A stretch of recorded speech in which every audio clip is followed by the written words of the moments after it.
guys, welcome back to my channel. So in today's video, I'm going to be showing you guys how I film and edit my videos because I always get a ton of questions from you guys like what camera I use, what editing software I use. I'm going to answer all these questions in my video here today so that way you can just watch this one video and know everything about my videos. So if you enjoy this video, don't forget to give this video a big thumbs up and subscribe to my channel for more videos just like this one. Don't forget to vote for next week's video just by clicking the top right corner, click the little I, and then just select the video that you would like to see next week. And without further ado, let's get into the video. So the first camera that I use all the time is the Nikon D5200. This is a DSLR camera and it is my absolute favorite. If you are planning on making YouTube videos and want to look for a good camera, you don't have to get this camera here in particular. Just try to find one that has a flip out screen because I think that is really important when filming. Whenever I use this camera, I mainly use my Sigma 30mm 1.4f lens because this gives you that beautiful tumbler blurry background. So as you can see right here, if I blur the lens, the lights give you like a nice bokeh effect. And I love having that in the background of my videos because I just think it looks so beautiful.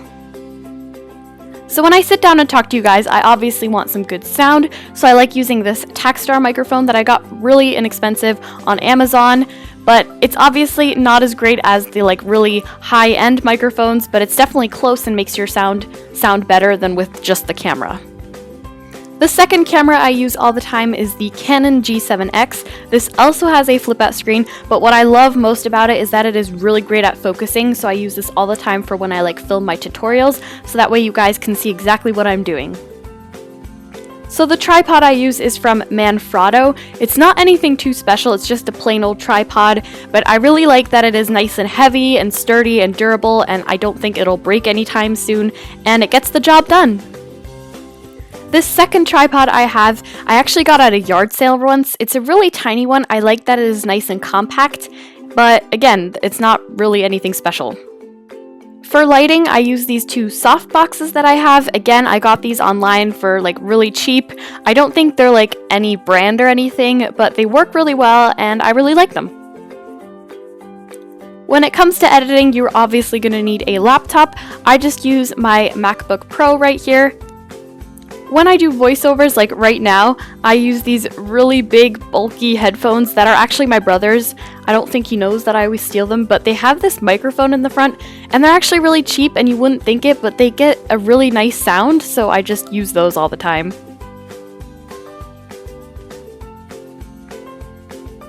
So before I start filming my video, I really like planning it out first. So for example, if I have a good video idea, I'll just take my planner and I'll just start writing down all the different shots that I need. Also, sometimes I don't even have certain things at home and I may have to go like shopping for it, so I'll go to the craft store and then pick up all the supplies I need. So that way when I am ready to film, I know exactly what I need to film and I have everything in the house that I will need to film. So I really like writing down the different shots that I need to get because while I'm filming, I can just cross off whatever I already filmed and that way nothing goes missing and it's just way easier to stay organized and have everything done nicely.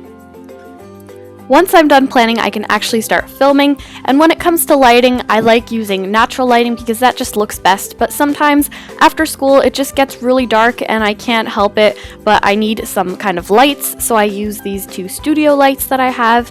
As you can see, they're super bright and I kind of get blinded by them, but it works out, and I just sit there on my bed and I kind of am filming the intro slash outro right now, but that's just how it kind of looks like from behind the scenes whenever I'm filming.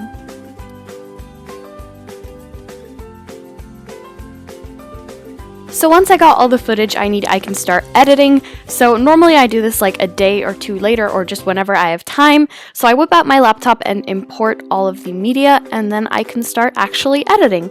So the first thing I always do is I color correct my footage. So for example, I am using this footage right here of my intro and I just bump up the saturation, well the midtones and the deeper tones, and then I move over to the exposure and I put up the exposure midtones a bit more as well as the highlights. And this just makes the footage look way more better and have like better lighting and everything. So for example, you can see right here on the right side, it is color corrected, on the left side it is not. So I just think the right side looks way more prettier, so that's why I do it. After I'm done color correcting, I like to take my blade and start cutting up the footage. So you can just click on the blade button, or you can just press B on your keyboard, and then you can kind of cut the footage. And if you'd like to switch back, you can just press the A on your keyboard or click on the select button again. You can select your footage and then just erase it by pressing the delete button, and then you can like chop up your footage like that and just get rid of the parts that you don't want. The next thing that I also do a lot is stabilize my footage. So all I do is I select it and then click on stabilization here until analyzing for dominant motion appears. Then you can just wait until that goes away and then it is stabilized. So as you can see here in the example, the left side is way bumpier and less smooth than the right side, so that's why I do it. Then I just repeat all of those steps for all of the footage that I have, and obviously I add like different text animations to like write important things down, or I'll add like transitions and stuff, all the way until the whole video is like finished edited, and then I can move on to doing the voiceover. So as I mentioned before, I use these big bulky headphones that I steal from my brother all the time, and they kind of have like a headset type of thing, and I can do my voiceovers with that microphone in the front. So I just put those on and then turn on the record voiceover, and then I just kind of sit there and talk, and I kind of move my hands a lot so that way my voice sounds a little bit happier. And I just do that for the whole entire video and try to explain everything as good as possible, just like I am doing right now. So that was it for today's video. I really hope you guys enjoyed it, and if you did, don't forget to give this video a big thumbs up and subscribe to my channel for more videos just like this one. I love you all so much, and I will talk to you in my next video. Goodbye!